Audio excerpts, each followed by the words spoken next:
Hello everyone, how you doing? I welcome you to the Leopard Institute of Coaching and Mentorship, and it is a privilege and an honor to be speaking to you today. My name is Leopard.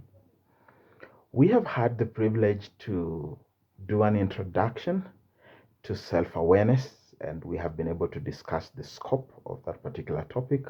And if you've not already watched it, kindly watch our video on introduction to self-awareness and the benefits thereof. After that, we have had a conversation about the fundamental basic human emotional needs, and we have discussed quite a lot about it. I don't want to repeat it and become verbose in this particular video.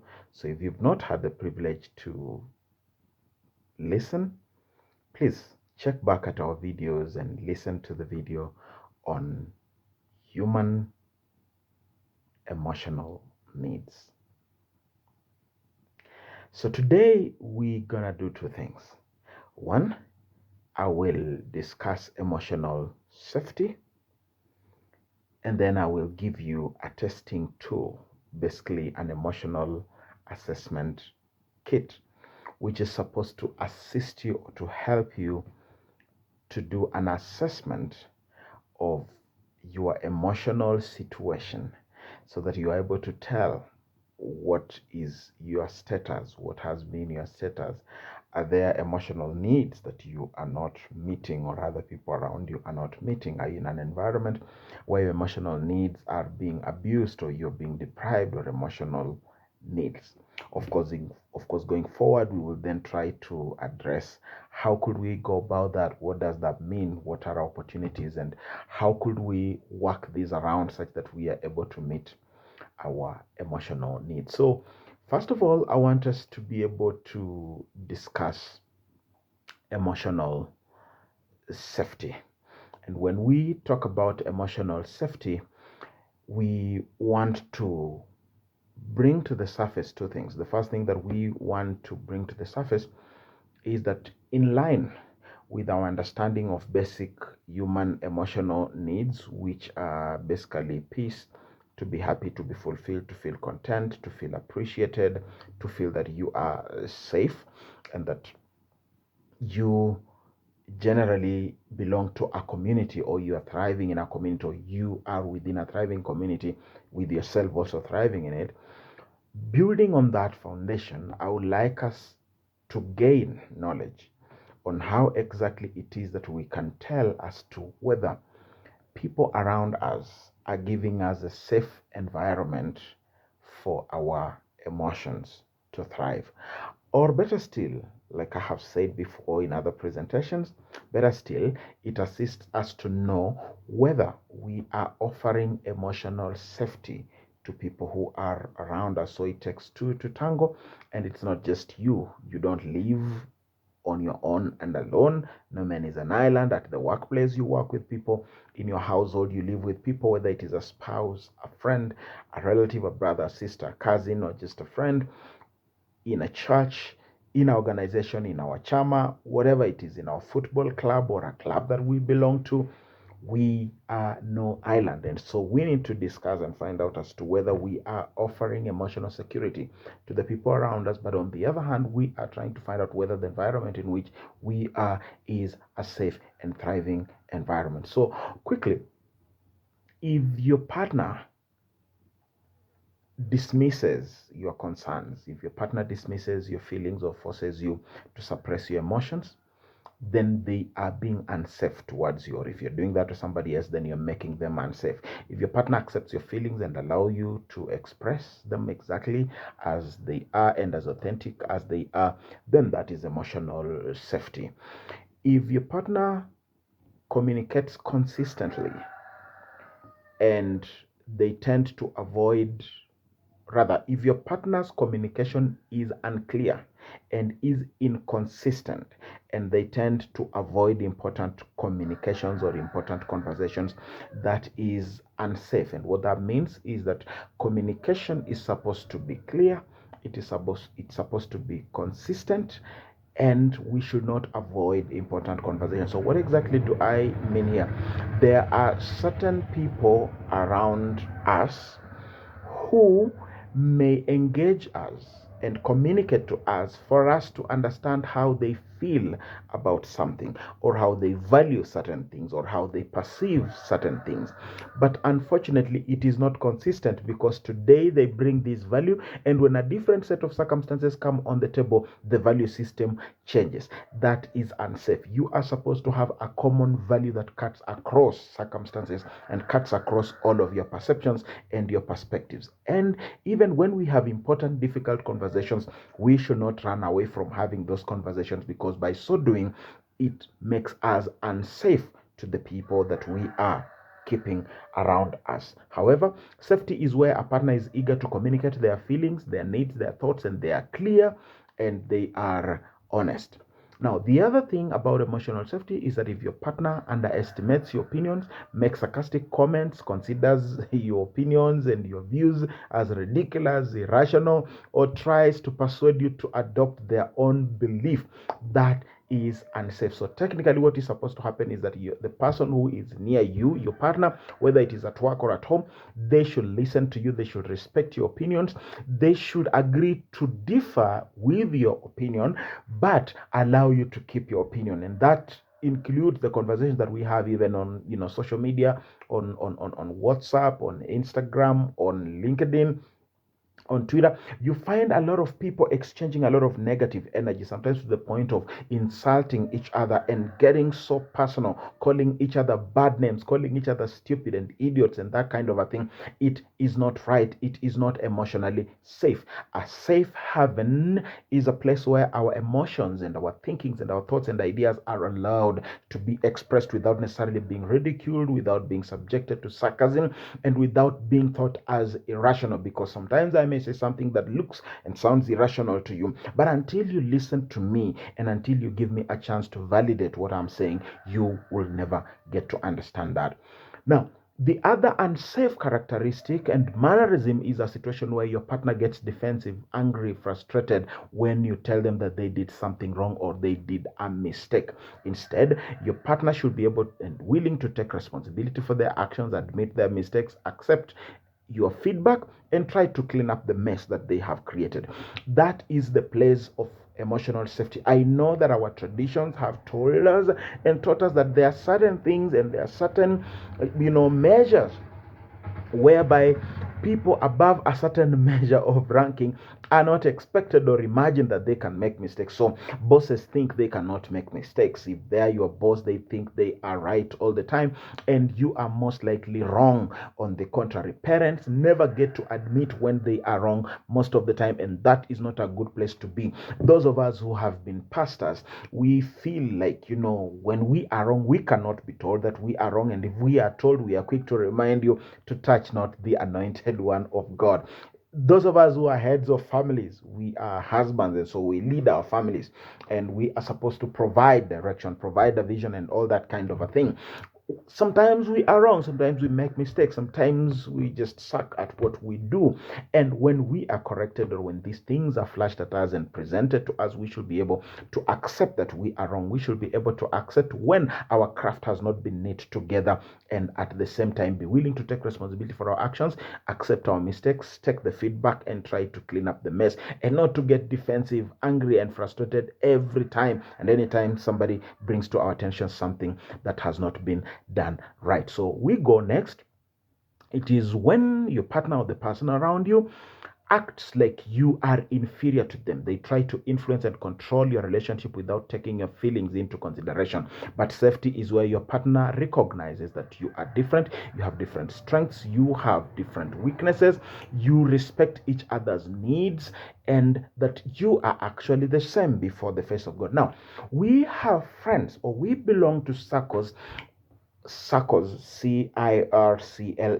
where people want to make it very clear that in this particular terrain and in this particular territory, who is the boss? I am the boss, or I am the leader, I am the smart one, I am the intelligent one, I'm the one who knows more than everybody else knows, I'm the one who has a command because of anything.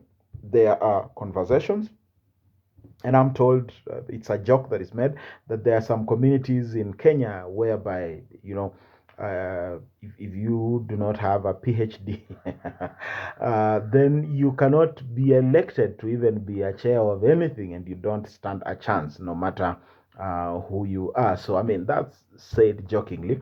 But in our families, we also hear this conversation that on the family table, if you don't bring in the money, nobody considers your views as important. That is emotionally unsafe. Everybody should be valid. Everybody's thoughts, everybody's ideas, and everybody's emotions and feelings and perceptions and opinions about something should count at all times. And so, about emotional safety, the big question that we would be asking ourselves is that how do we know that we have a higher chance and a higher probability of being in an emotionally safe environment?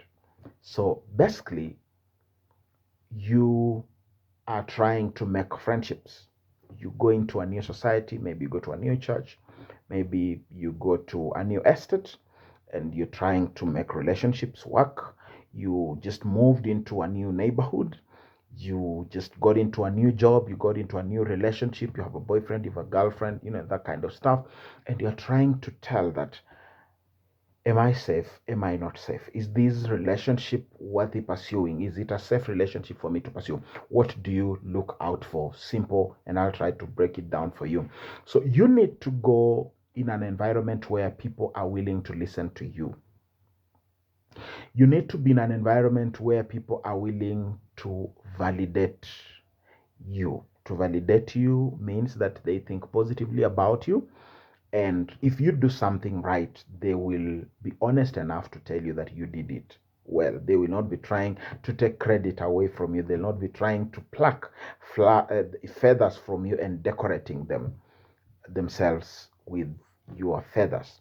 If you earn something, if you earn a certain bragging right, whether it's intellectual property, whether it is an achievement, that they will affirm you, they will validate you, and they will own it up and tell you, man, you're great, girl, go for it. They will help you to grow. They will tell you how they feel and how they think. And they will also allow you to say how you think and how you feel. An emotionally safe environment is an environment where the people in it should be willing to take a neutral position when you need them to.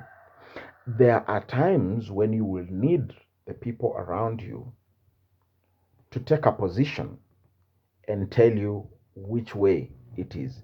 Probably you are trying to make a decision between two girls, you're trying to make a decision between two men, or two jobs, or two churches, and you need to decide which one to go to. You want to decide where you want to bank, or the kind of investment that you want to make. So the people around you should be able to tell whether you are asking for their advice on the matter.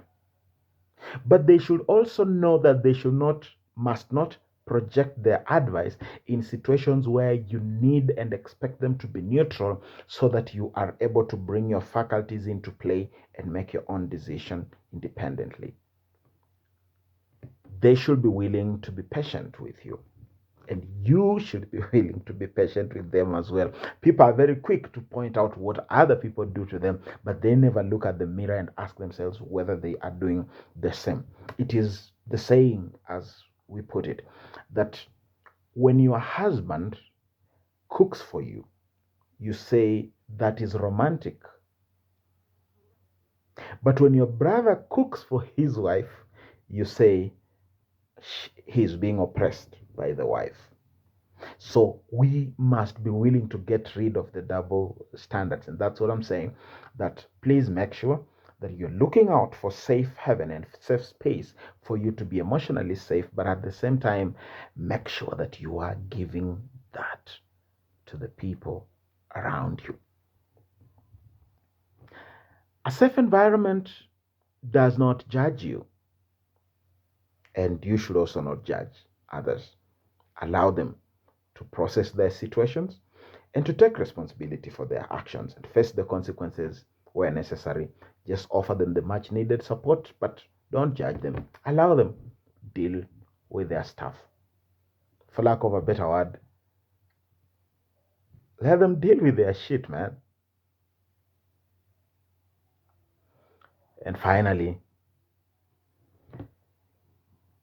people should not take your struggles personally. And what that means is that if you are having a struggle with something, they should not take that struggle against you. They should not punish you because of a struggle that you are going through. And this is something that is common. So you'll find people have friends. But if you are a woman and your husband even passes on, most often than not, you will realize that as a widow, people who have been your friends, as a family friends, you will realize most often than not that your lady friends will now start avoiding you. They do not want you to be close to their husbands because they feel that you are vulnerable and they feel that you're looking out for love and you might just come shopping for that love from their husbands. And this is what I'm talking about, that a safe environment for you to thrive in should not be an environment where your weakness is taken personally against you and taken out on you, and you being punished as a result of your weakness and vulnerability. It actually means that it is time for you to change gear and just create a totally independent atmosphere for yourself in your best interest. And please make sure you don't do that to other people. That is always the missing link in the process of teaching. And it is the missing gap in the process of the teachings we give. We always teach people to point fingers at other people, but we never challenge them to introspect and look inwardly and ask themselves whether the things they desire that should be done to them are the very things that they are doing to others. If you want to be loved, love others too, so that we have a better world around us. And so that is all about emotional safety. And I say thank you so much for listening to me. It is Leopard from the Leopard Institute of Coaching and Management. Let us be safe. Ciao.